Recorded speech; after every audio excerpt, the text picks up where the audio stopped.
Good afternoon, audience. Thank you for being here today. The main topic of today includes methods of nonverbal communication. My main purpose today is to inform you, the audience, about three main types of nonverbal communication and how they are used. Nonverbal communication is a source of communication that we use every day without saying any words at all. Also, nonverbal communication is a part of our everyday life and can help us create stronger relationships with others. People communicate with one another through three main types of nonverbal communications, which include facial expressions, gestures, and eye contact. Now, I've been intrigued by nonverbal communication due to its ability to establish relationships with people before talking to one another. Thus why I'm interested in presenting this topic today. First, I will discuss the importance and different uses of body language and gestures. Second, I will discuss facial expressions and eye contact and its importance in any conversation. And finally, I will discuss the strengths and weaknesses of nonverbal communication. Alright, so getting into nonverbal communication. Nonverbal communication is the transfer of information through the use of body language. These different body languages may mostly consist of gestures. The gestures most commonly contain the use of hand movements, which commonly occur when communicating directions such as come here or go away.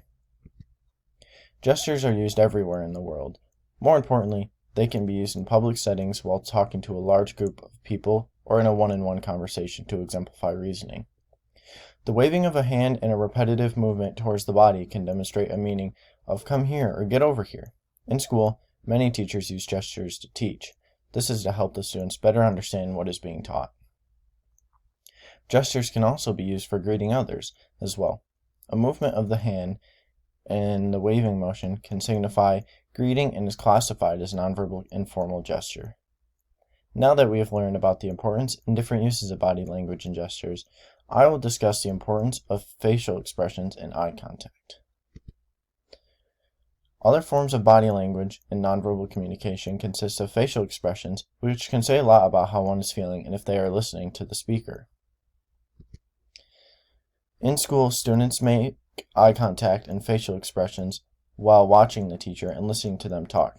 The students' responses and their facial expressions can tell the teacher if a student is confused or lost. Eye contact can exemplify listening skills. It's a very useful tool to the teacher to make sure people understand and are listening. Now that I have discussed the importance of facial expressions and eye contact, I will talk to you about strengths and weaknesses of nonverbal communication. Nonverbal communication holds many strengths and weaknesses, and many of them are due to miscommunication or misinterpretation. This may happen due to a lack of knowing what the other person is trying to communicate. Nonverbal cues complement a verbal message by adding to its meaning. For example, if a person is having a bad day, you can hold their hand and console them, which could become more meaningful to that person than the verbal action which takes place. Repetition can enforce what is being said by the speaker. A great example of repetition would be pointing in a direction while presenting directions. This nonverbal act can become more beneficial to a person if there is any miscommunication verbally. A weakness of nonverbal communication would be false signals or misinterpretation of a signal. This may happen because of different cultural backgrounds and different meanings of the same signal. For example, waving in the United States is a positive gesture, but in Greece is perceived as an insult. This would cause a great deal of misunderstanding because of nonverbal communication. Today, I first discussed the importance and the different uses of body language and gestures. Second, I discussed facial expressions and eye contact, its importance in any conversation. And finally, I discussed the strengths and weaknesses of nonverbal communication. People communicate and build relationships with one another through three main types of nonverbal communication, which include facial expressions, gestures, and eye contact. So in conclusion, nonverbal communication is something that we witness and engage in every day. It builds our relationships before a word is ever spoken, can lead to a relationship that lasts a lifetime.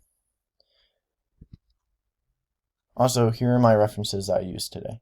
Thank you for being a part of this presentation.